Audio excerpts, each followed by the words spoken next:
Jake Thompson stood at his usual post in the courthouse, his police uniform pressed and badge polished to perfection. After 30 years on the force, this would be his final day before retirement. The morning sun filtered through the courthouse windows, casting long shadows across the marble floor.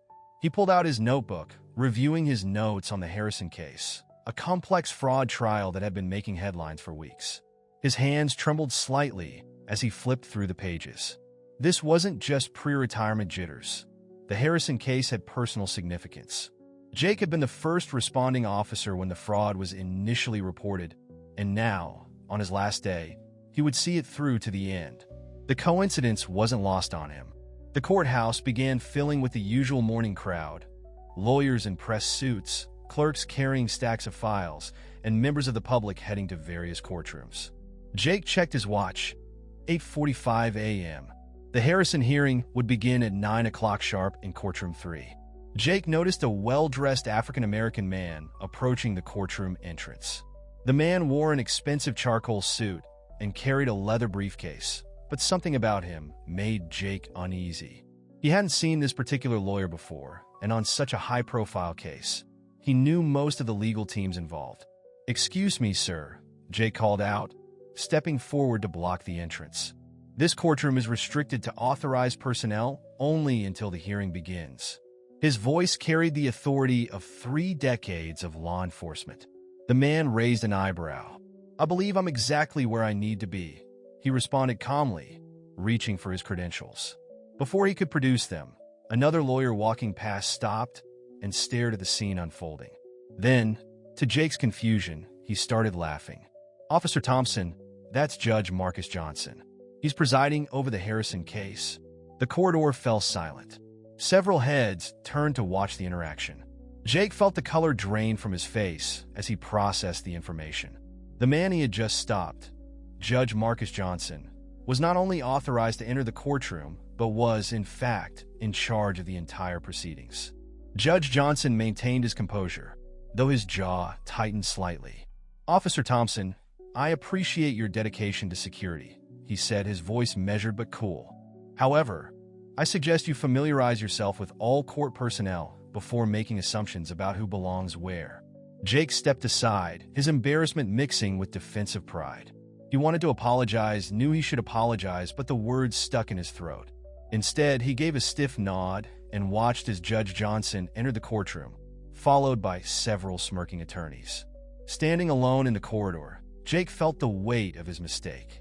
30 years of service, and this would be how people remembered his last day. But beneath the embarrassment, something else nagged at him. A stubborn belief that he had been right to be cautious, even if it had backfired. He straightened his uniform and took his position by the door, refusing to acknowledge the whispers and glances from passing courthouse staff. The incident had lasted less than 5 minutes, but Jake knew it would have lasting repercussions. As he prepared to enter the courtroom for the hearing, he couldn't shake the feeling that his final day would be more eventful than he had anticipated. Maya Chen sat in the back of the courtroom, her legal pad balanced on her knee as she observed the tense atmosphere. As a third-year law student interning at the courthouse, she had developed a keen eye for reading people, and the dynamic between Officer Thompson and Judge Johnson crackled with unresolved tension. She watched Officer Thompson position himself near the courtroom entrance, his posture rigid and defensive. Judge Johnson, meanwhile, arranged his files on the bench with precise movements, his face a mask of professional detachment. But Maya noticed how his fingers lingered a fraction too long on each document, betraying his distraction. During a brief recess, Maya approached Officer Thompson. "Officer, I couldn't help but notice what happened earlier," she said, keeping her voice low. "I think there might be a way to clear the air before the hearing resumes." Thompson glanced at her skeptically. "Miss, I appreciate the thought, but this isn't your concern." "Actually, it is," Maya pressed on. "I've been researching some irregularities in recent cases, and I think both you and Judge Johnson should hear about this. It might give you a common ground to work from." She pulled out a file from her bag and showed them several case summaries. "Over the past 6 months, I've noticed a pattern. Evidence in high-profile cases being mishandled, witness testimonies changing unexpectedly, and certain law firms always seeming to come out on top. Officer Thompson's expression remained skeptical, but something in Maya's detailed analysis caught his attention. "You're saying there's organized manipulation going on?"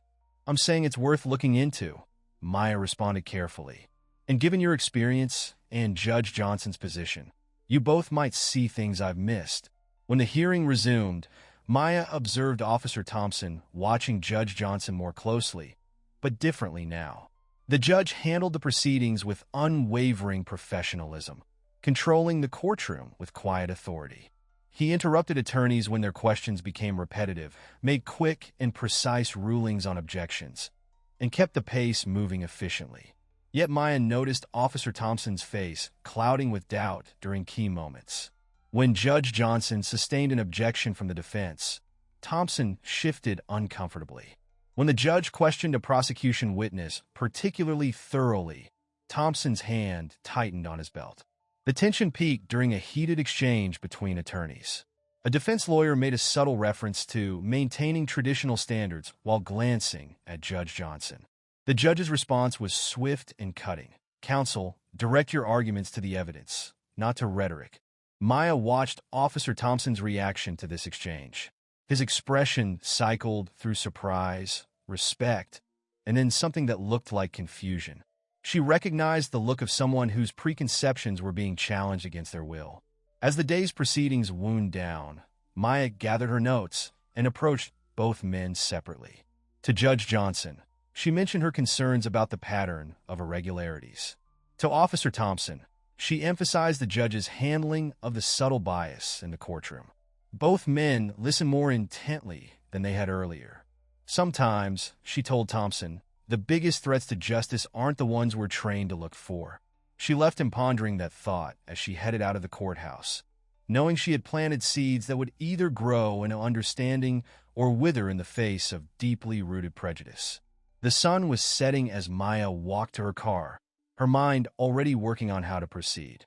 She had files to review, patterns to analyze, and most importantly, two powerful allies to convince, if they could first learn to trust each other. The courthouse had emptied for the evening when Maya discovered the document. She had stayed late, using her intern access to review case files, when a misplaced memo caught her attention. It detailed specific instructions for evidence handling in the Harrison case, but the procedures contradicted standard protocol. More concerning were the initials at the bottom. R.W. Richard Wells, a prominent defense attorney known for representing the city's elite. Maya immediately texted Judge Johnson and, to her surprise, found him still in his chambers. Officer Thompson was also present, having stayed late to complete his final day's paperwork. The three gathered around Judge Johnson's desk, the memo spread before them. "These instructions effectively bury key financial records," Judge Johnson noted, his finger tracing the relevant passages. "By routing them through multiple departments, they create enough confusion to make tracking nearly impossible." Officer Thompson leaned forward, professional instincts overriding his personal discomfort. "I've seen similar tactics in drug trafficking cases. Create enough paper trail chaos, and important details get lost in transit." The discussion was interrupted by a knock. Maya quickly gathered the documents as Judge Johnson called out, "Enter." Richard Wells himself stepped in, his surprise at seeing the gathering poorly concealed behind a practiced smile. "Your Honor, I didn't expect to find you in company so late." Wells's eyes lingered on Officer Thompson before settling on Maya. "Especially with administrative staff." "Mr. Wells," Judge Johnson replied evenly, "how can I help you?" As Wells launched into a seemingly routine matter about scheduling, Maya noticed Officer Thompson studying the lawyer intently. His years of experience reading people had picked up something. Once Wells left, Thompson spoke up. "He's nervous. 20 years on patrol, you learn to spot it." His left hand kept twitching toward his pocket. Classic tell for someone hiding something. Judge Johnson nodded slowly. "Maya, what else have you found?" She spread out her research, revealing a complex web of connections. Cases where Wells's firm represented various corporate clients all showed similar patterns of evidence mishandling. But the true revelation came when she pulled up the corporate records. All these companies, despite different names, trace back to one man, Alexander Pierce, CEO of Pierce Developments. He's been buying up properties across the city, particularly in historically black neighborhoods. Gentrification, Judge Johnson murmured, his expression darkening. Not just that, Officer Thompson added, surprising them both with his insight. Those neighborhoods, they're all along the proposed new transit line. If Pierce owns them when the project breaks ground, he stands to make billions, Maya finished. And he's using the legal system to clear any obstacles. The implications hung heavy in the air. Judge Johnson stood, walking to his window, overlooking the city lights. This goes beyond basic corruption. They're weaponizing the justice system itself. Officer Thompson shifted uncomfortably. To think I almost became part of it, letting my assumptions cloud my judgment. Maya watched the two men, sensing a shift in their dynamic. The shared discovery had created a bridge over their earlier conflict. Both were law enforcement veterans, and despite their differences, both recognized the gravity of what they'd uncovered. We need proof, Judge Johnson stated. Concrete evidence that will stand up in court. And we need to watch our backs, Thompson added. People like Pierce don't appreciate having their schemes exposed. Maya gathered her notes, determination setting her features. I know where to start looking, but we'll need to work together. All of us. As they left the chambers that night, their unlikely alliance was sealed by a common purpose. Judge Johnson's legal expertise, Officer Thompson's street smarts, and Maya's research skills would all be necessary to unravel the corruption they discovered. Late one night in the law library, as Jake Thompson helped Maya sort through case files, a photograph fell from one of the folders. It showed a group of protesters from the 1960s being confronted by police officers. The image triggered a memory he'd long suppressed. I was 8, he said suddenly, causing Maya and Judge Johnson to look up from their work. My father was one of those officers. He came home that night proud of what he'd done, told me it was about maintaining order. But the look in his eyes, Jake's voice trailed off. What look? Judge Johnson asked quietly. Fear, not of the protesters, but of change itself. He made me promise to become an officer, to protect the way things should be. I've spent my career trying to live up to that promise, never questioning if it was the right one. Judge Johnson set down his papers, his expression thoughtful. My mother was on the other side of those lines, he revealed. She organized sit-ins, marches, voter registration drives. Every night, she'd tell me, Marcus, the law is like a river. It can either nourish or destroy, depending on who controls its flow. Maya listened intently as the two men shared their histories. The weight of their inherited legacies hung heavy in the musty library air. The day you stopped me at the courtroom door, Marcus continued, I heard my mother's voice in my head, asking if I'd done enough to change the system from within. Their conversation was interrupted by the arrival of Sarah Martinez, a courthouse clerk known for her meticulous record-keeping. She looked nervous as she approached their table. I overheard something today, she whispered, glancing over her shoulder. Pierce's people, they're not just manipulating evidence. They're buying off judges, threatening witnesses. It goes all the way up to the state level. Jake felt his police instincts kick in. Names? Dates? Better, Sarah replied, sliding a USB drive across the table. Records. Pierce's people got sloppy with their digital trails. But if they find out I copied this, they won't, Maya assured her, quickly securing the drive.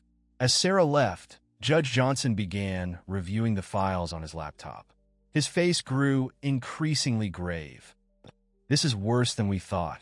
They've been systematically targeting cases that could affect Pierce's development plans. Environmental challenges, historical preservation claims, discrimination suits, all buried or dismissed. Jake watched the judge's reaction, remembering his earlier doubts about the man's capabilities. Now, seeing Marcus Johnson's determination to expose corruption despite the personal risk, Jake felt shame for his previous prejudices. You know what this means, Maya said, her voice steady despite the tension. We're not just dealing with a few corrupt lawyers. This is an entire network designed to manipulate the justice system. Jake stood up, pacing between the bookshelves. My whole career, I thought I was protecting the system. But what if I was just protecting the wrong people's power over it? Judge Johnson looked up from the laptop. It's never too late to choose a different legacy, Officer Thompson. The gravity of their discovery weighed heavily on all three. The corruption they'd uncovered wasn't just about money or power. It was about the systematic distortion of justice itself. We need to be careful how we proceed, Maya cautioned. These people won't hesitate to destroy anyone who threatens their operation. Jake nodded, his hand unconsciously touching his badge. So, we get smart, we get organized, and we remember what we're fighting for. As they left the library that night, Jake caught his reflection in a window. For the first time in his career, he saw himself not as his father's son carrying on a tradition, but as his own man choosing a new path. The basement of Maya's apartment building became their unofficial headquarters. The three sat around a folding table, surrounded by documents and takeout containers, planning their next moves. The USB drive had provided them with crucial information, but they needed a way to expose it that wouldn't get dismissed in court. Pierce's people will claim the evidence was obtained illegally, Judge Johnson said, rubbing his tired eyes. We need something they can't dispute. Maya pulled out her laptop, displaying a calendar. There's a pattern to their meetings. Every third Thursday, Wells meets with other attorneys at the Golden Crown restaurant.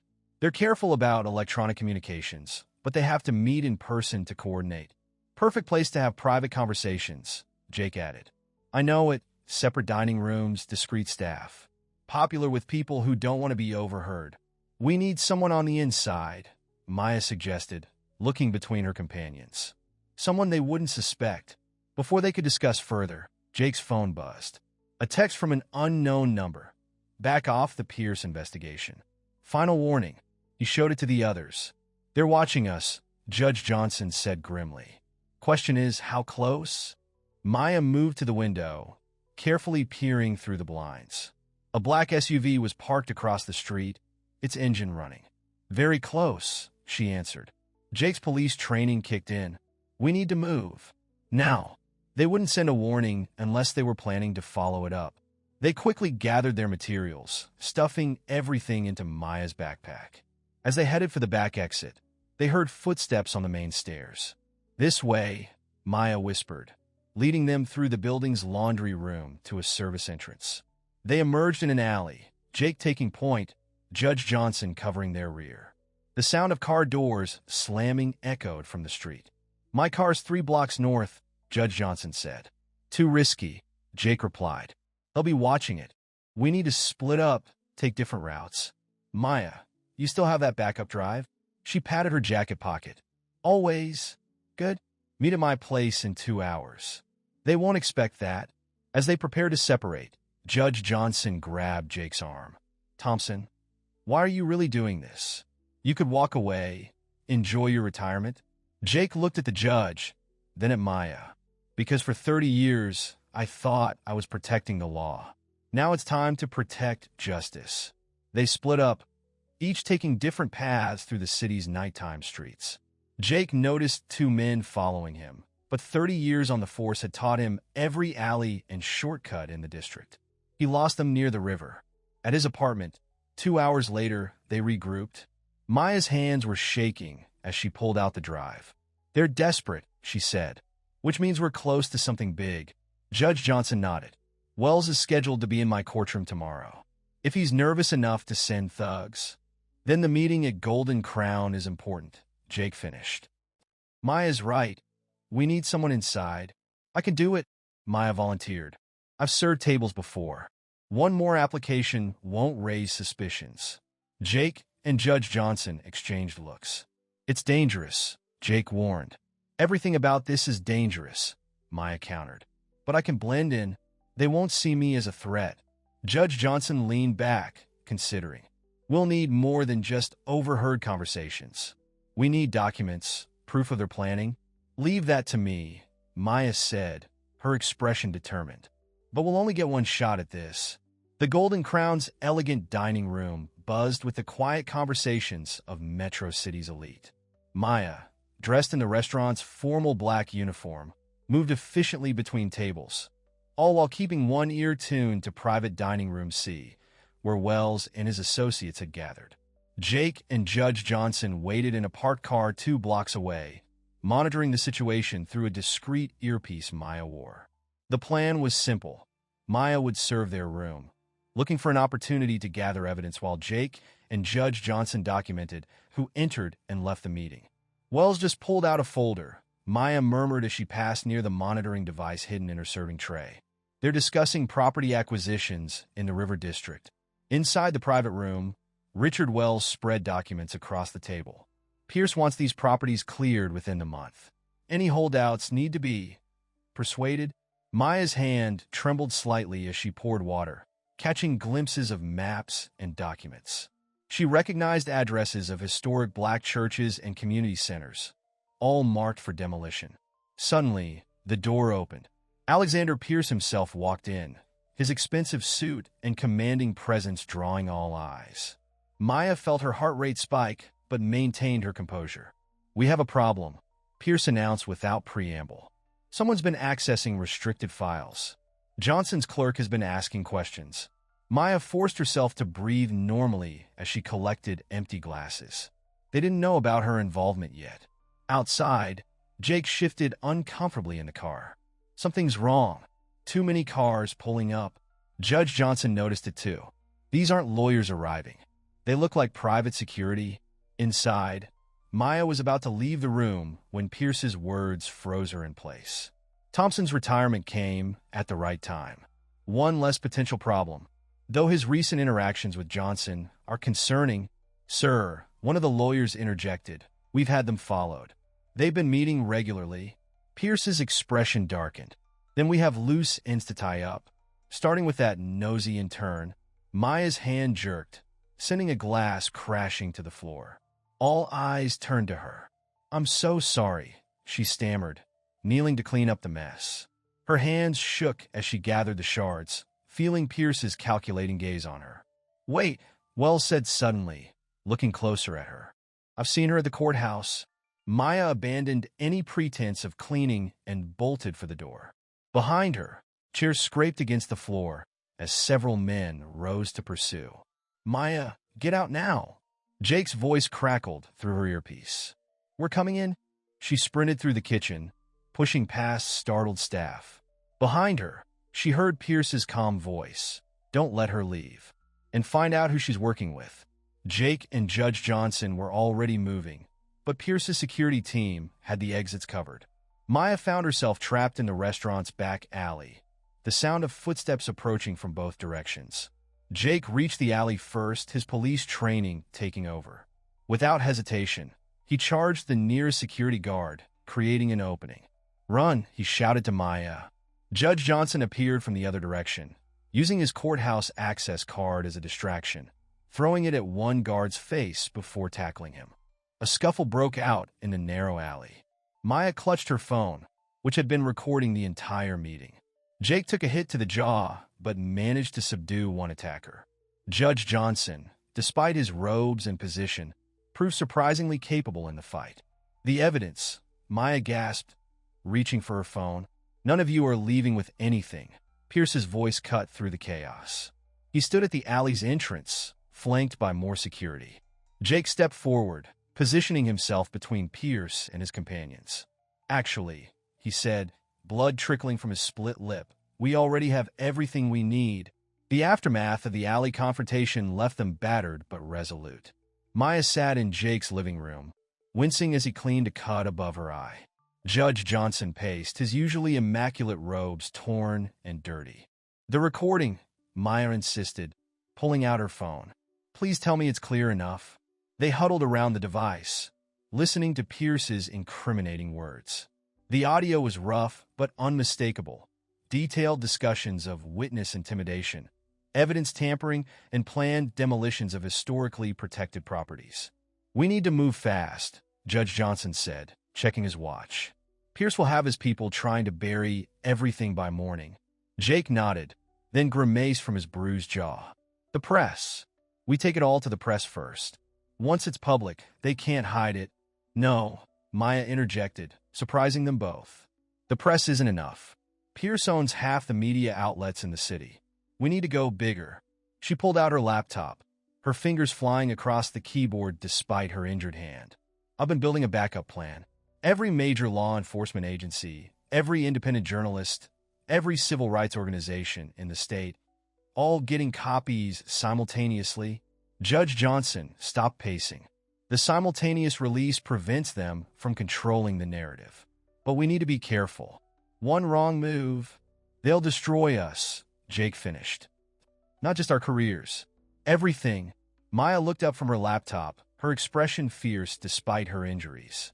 "They already tried that tonight. We're past the point of being careful." A knock at the door silenced them. Jake moved instantly, drawing his backup weapon. Through the peephole, he saw Sarah Martinez, the courthouse clerk. "Let her in," Judge Johnson ordered. "She's been helping me track the paper trail." Sarah rushed in, clutching her purse. "They're moving everything," she said breathlessly. "Shredding documents, deleting files. Pierce called an emergency board meeting for tomorrow morning."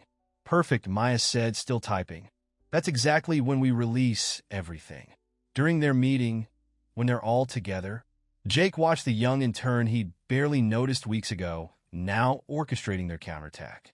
He felt a surge of pride mixed with protective concern. "Maya," he said softly, "once this goes live, there's no going back. Your career, your future." She met his gaze steadily. "My future means nothing if I don't fight for what's right now." Judge Johnson placed a hand on her shoulder. "We stand together. All of us." Sarah pulled out a USB drive. "I grabbed what I could before they locked down the system. Financial records, emails, everything linking Pierce to the corrupt judges." Maya quickly integrated the new data into her files. "Upload complete. Distribution channels ready. We release everything at 9 a.m., right when their meeting starts." Jake checked his phone. Several missed calls from the police captain. "They're already trying to contain this. My old partner just texted asking to meet. They'll try to divide us," Judge Johnson warned. "Offer deals, threaten consequences. We need to stay united." Maya finished her work and closed the laptop. In the sudden quiet, they looked at each other. A young intern, a retiring cop, a federal judge, and a courthouse clerk, all drawn together by the pursuit of justice. "Get some rest," Jake advised. "Tomorrow's going to be one hell of a day." As they prepared to separate for the night, Judge Johnson pulled Jake aside. "Thompson, about that first day at the courthouse." Jake shook his head. "We've both come a long way since then, Your Honor." "Marcus," the judge corrected. "After tonight, I think we're past formalities." The courthouse buzzed with unusual energy the next morning. Jake, now in civilian clothes since his retirement was official, sat in the back row of the courtroom. Maya, sporting a butterfly bandage above her eye, sat beside him, her laptop open and ready. Judge Johnson took his place at the bench, his torn robes replaced, but his determined expression unchanged. At precisely 9 a.m., Maya pressed enter. Across the city, thousands of emails delivered their evidence to journalists, law enforcement agencies, and civil rights organizations. Simultaneously, every screen in the courthouse flickered to display the documentation of Pierce's corruption. The courtroom doors burst open as Richard Wells rushed in, his phone buzzing incessantly. "Your Honor, I request an immediate recess." "Request denied." Judge Johnson's voice carried the weight of decades of suppressed anger. "Mr. Wells, are you prepared to address the evidence currently being distributed across the state?" Wells's face reddened. "This is inadmissible. Illegally obtained." Actually, Jake stood up, his police training evident in his authoritative stance. "Everything was obtained through legal channels. I should know. I supervised the collection process." The courtroom filled quickly as word spread. Reporters pushed against the barriers, cameras flashing. Pierce's security team tried to enter, but were stopped by courthouse guards who, for once, saw the clear line between right and wrong. Maya projected key documents onto the courtroom's display screen. Property records, bank transfers, emails discussing witness intimidation. The evidence was overwhelming. Each new revelation drew gasps from the gathered crowd. "Your Honor," Wells tried again, "my client." "Your client, Mr. Wells, is currently being served with multiple federal warrants," Judge Johnson interrupted. "As are you." FBI agents entered the courtroom. their presence adding gravity to the judge's words.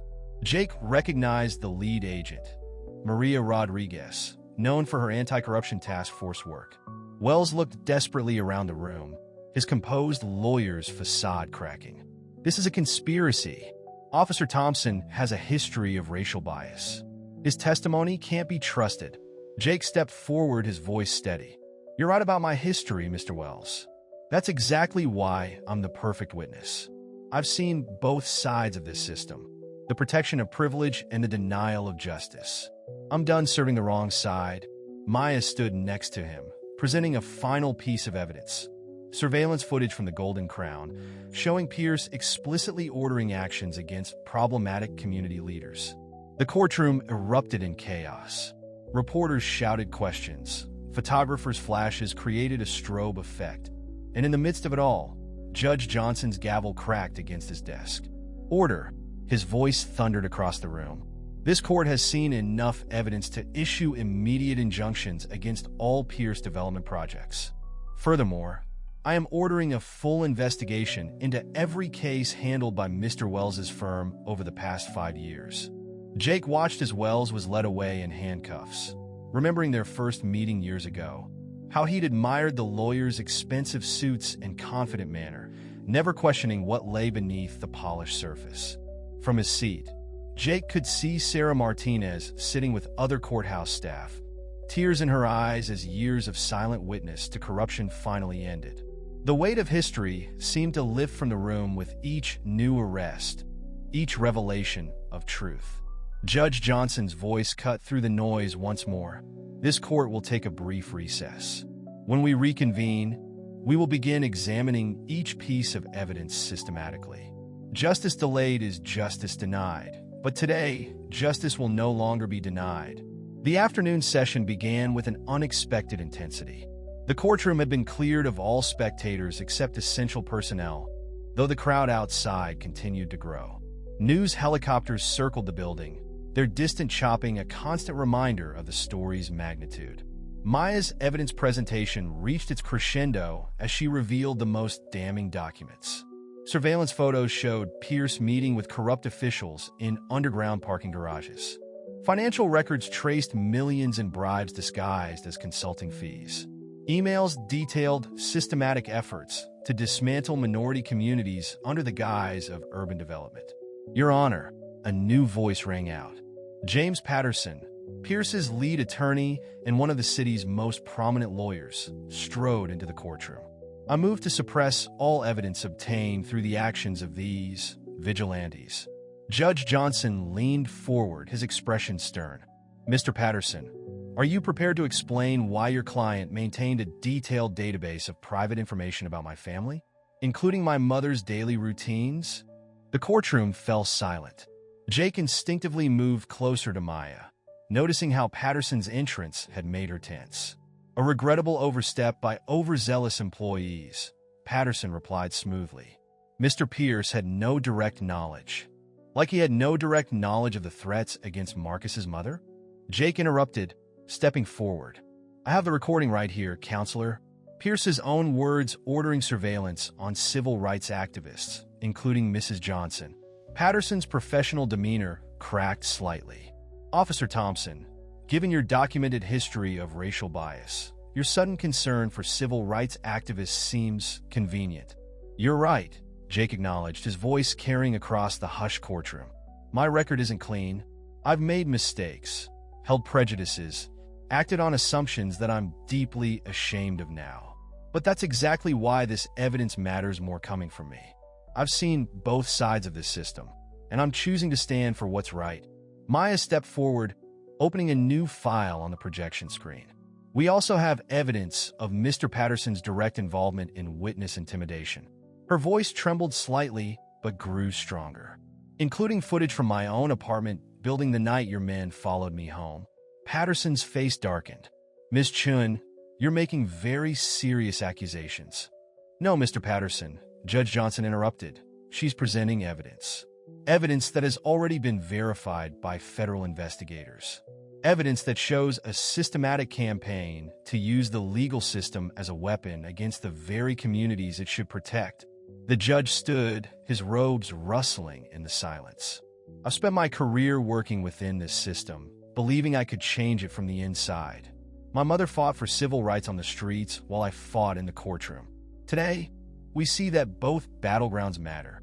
Maya projected one final document, a comprehensive map showing Pierce's development plans overlaid with historical black neighborhoods, community centers, and churches. The pattern of targeted destruction was undeniable. Your Honor, Patterson tried one last time. Might I suggest a brief recess to discuss potential? No more delays, Judge Johnson declared. No more backroom deals. No more sacrificing justice for convenience. He turned to the FBI agents present. Agent Rodriguez, I believe you have some warrants to execute. As Patterson was led away, Jake noticed tears in Maya's eyes. You okay? He asked softly. She nodded, watching Patterson's exit. I just keep thinking about all the people who fought this fight before us. All the voices that were silenced. Not anymore, Judge Johnson said, joining them. Today, those voices are finally being heard. The final hearing began at sunset. The courtroom bathed in orange light streaming through its high windows. Alexander Pierce sat at the defense table, his empire crumbling, but his posture still rigid with defiance. The gallery was packed with community members, activists, and reporters, all watching as justice finally unfolded. Judge Johnson took his seat for the last time in this case. Before we proceed with sentencing, does the defendant wish to make a statement? Pierce stood slowly, his expensive suit no longer projecting the power it once did. Your Honor, I built this city. Every development project, every renovation, every modernization effort came from my vision. What you call corruption, I call progress. Progress? Maya spoke up from her place beside Jake. Is that what you called it when you ordered the destruction of the First Baptist Church? A historical landmark where civil rights leaders once gathered. Pierce turned to face her, his mask of civility cracking. You naive child. Do you think anything gets built without breaking something else down? Ask Officer Thompson here about law and order. He understands how the real world works. Jake stepped forward, his voice steady. I used to think I did. Used to believe that order meant protecting the powerful and their interests.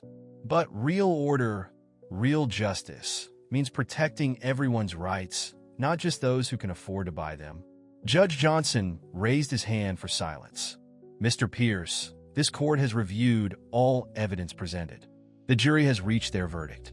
But before I announce it, I want to address something you said about building this city. The judge stood, his presence commanding the room. This city wasn't built by developers and corporations. It was built by the communities you tried to destroy. By people like my mother who fought for equal rights on these very streets.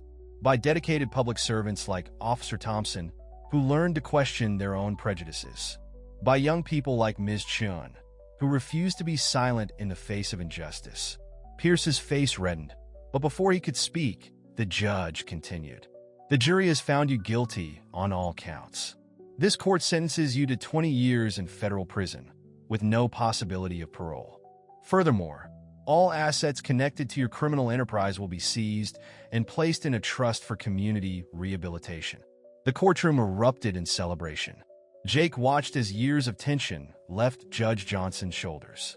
Maya hugged Sarah Martinez, both women crying tears of joy. Community members embraced each other, some singing hymns of victory. Outside the courthouse, reporters gathered around Jake, Judge Johnson, and Maya. Officer Thompson, one called out, "How does it feel to end your career by bringing down one of the city's most powerful men?" Jake looked at his unlikely allies, a judge he once disrespected and a young intern he might have overlooked. "This isn't about bringing someone down," he replied. "It's about lifting justice up." Judge Johnson stepped forward, addressing the cameras. Today marks a new beginning for our justice system. But the work isn't finished. It never is. As my mother always said, justice is like a garden. It needs constant tending. Maya, standing between them, spoke last. And we'll be here to tend it. All of us, together. As the sun set completely, the three of them walked down the courthouse steps. Community members cheered, some holding signs reading "Justice Prevails" and "Community over Corruption." Jake noticed Judge Johnson wipe away a tear. "Your mother would be proud," he said softly. She's proud of all of us, the judge replied. Now let's get to work. We have a city to rebuild. The story of the retiring cop, the federal judge, and the young intern would be told for years to come. Not just as a tale of corruption exposed, but as proof that justice, though sometimes delayed, arrives with the force of truth when good people stand together.